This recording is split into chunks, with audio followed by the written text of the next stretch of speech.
apa hukumnya mendengarkan musik atau memainkan musik ataupun nyanyian?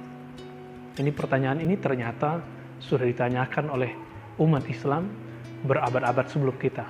Maka pertanyaan ini jawabannya pun akan mengulang apa yang mereka sudah jawab. Yang paling mengena dan paling pas dalam menjawab hal ini adalah Imam Al-Mujtahid Ibn Hazm Al-Andalusi. Beliau menulis sebuah kitab kecil tapi sangat luar biasa, judulnya Ar-Risalah mengenai Al-Musiqi, Ar-Risalah fil Musiqi atau Anil Musiqi. Imam Ibn Hazm mengatakan di sana, beliau juga bergelar Al-Hafiz. Al-Hafiz berarti hafal hadis ribuan lengkap dengan sanadnya dan mengerti bagaimana kualitas-kualitasnya. Beliau memastikan bahwa tidak ada satupun hadis yang sahih menurut Imam Ibn Hazm. Ini kata kuncinya, menurut Imam Ibn Hazm tidak ada satu hadis pun yang sahih yang dapat digunakan untuk mengharamkan mendengarkan musik atau nyanyian. Perkataan ini kemudian jadi bahan obrolan, perdebatan, diskusi para ulama setelah Ibn Hazm. Apakah benar yang Ibn Hazm maksudnya? Terlepas dari semua perdebatan itu, mari kita lihat apa dalil Imam Ibn Hazm dalam membolehkan musik. Dan dia memperhatikan dalil mana yang digunakan orang untuk mengharamkan musik. Pertama, dalil yang paling sahih untuk mengharamkan musik cuma satu, yaitu yang ada dalam Sahih Bukhari, la yakununna min ummati, akan ada sekelompok dari umatku, awamun min ummati dalam riwayat lain, sekelompok umatku yastahilluna al-hirra wal harira wal khamra wal ma'azif, yang mereka menghalalkan hirra wal harir, kemudian di belakangnya khamar wal ma'azif wal ma'azifa. Apa arti ma'azif? Ma'azif merupakan jamak dari ma'zaf atau azaf, yang berarti alat musik atau ma'azif ya.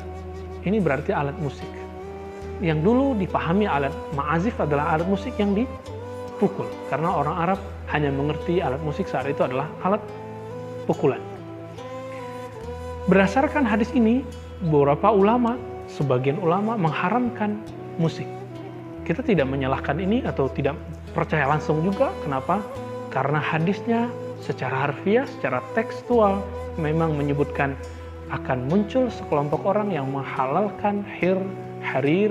Ini berarti baju atau pakaian yang terbuat dari sutra. Kemudian khamra berarti tuak, wine, khamar dan sejenisnya, wal ma'azif, dan ma'azif alat musik. Namun Maulana al-Imam Shaltut di Mesir ya, kemudian murid-muridnya dan imam-imam para masyaikh Al-Azhar yang sampai hari ini masih ada, Syekh Ahmad Thayyib, Masyaikh Al-Jum'ah, bahkan beberapa ulama-ulama di sana, termasuk Syekh Yusuf Al-Qaradawi yang tadinya adalah bagian dari anggota ulama kibar tapi kemudian keluar lalu pindah ke Qatar. Mereka sepakat mengatakan bahwa waw di situ dalam bahasa Arab, waw tidak hanya berarti dan, tapi juga berarti bersamaan dengan. Artinya mereka menghalalkan al-hirra wal harir yang berarti baju sutra, kemudian khamar dilanjutkan bersamaan dengan adanya ma'azif alat musik. Arti dari hadis ini bahwa musik tidak diharamkan karena zatnya, tapi musik diharamkan karena digunakan orang-orang untuk dugem, untuk campur baur laki perempuan, buka aurat, tari, telanjang, na'udzubillah min dzalik, seperti yang terjadi di beberapa tempat yang menjadi pusat maksiat pada zaman ini. Nah, diharamkan musik bukan karena zat musiknya, tapi karena dia ada di saat ada yang haram yang lain yang menyertainya. Ini penjelasan para ulama. Maka waw di situ diartikan waw ma'iyah, waw bersamaan dengan. Seandainya tidak ada itu, maka musik menjadi halal. Sebagaimana hadis yang akan kita bahas pada setelah ini. Imam Ibn Hazm berdalil dengan hadis yang akan kita sebutkan penggalannya berikut ini, bahwa satu kali Sayyiduna Abu Bakar As-Siddiq radhiyallahu ta'ala anhu memasuki atau melewati rumah Nabi SAW yang merupakan menantunya. Abu Bakar adalah menantu Nabi karena anaknya, putrinya adalah istri Nabi SAW. Waktu itu hari raya, fi yaumil Aid. Di saat itu Nabi SAW dan istrinya membiarkan ada dua orang perempuan gadis yang sedang bermain musik dan bernyanyi. Maka Abu Bakar ketika melihat itu, fanaharohuma. Disebutkan dalam hadis ini, Abu Bakar melarang keduanya.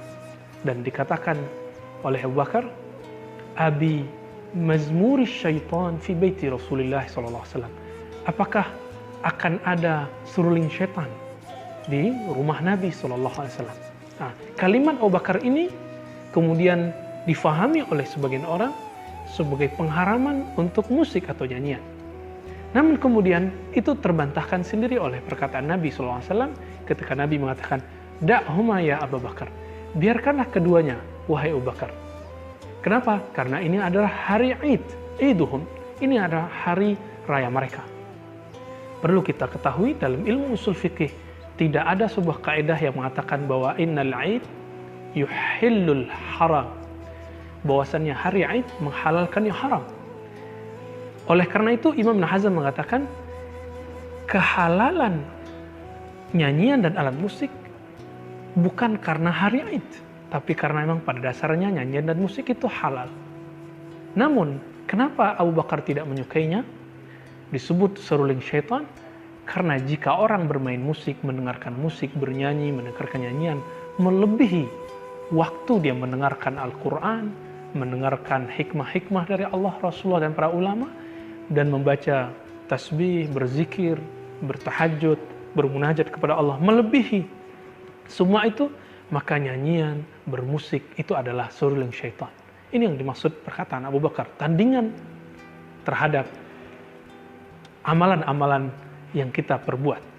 Berdasarkan itu, saudara yang dimuliakan Allah, benar kata Imam Ibn Hazm bahwa pada dasarnya tidak ada dalil yang lebih sahih dalam mengharamkan musik melebihi dalil yang kita sebutkan di awal tadi. Namun ternyata asumsi itu terbantahkan oleh hadis ini. Seandainya haram musik tersebut, maka tentu dia haram tetap pada hari raya. Walaupun hari raya dia mesti haram. Bukan berarti dia menjadi halal karena hari raya. Karena hari raya tidak pernah menghalalkan yang haram atau mengharamkan yang halal. Berdasarkan itu semua, para ulama kita tidak mengharamkan musik ataupun nyanyian dengan syarat tidak melalaikan kita kepada Allah.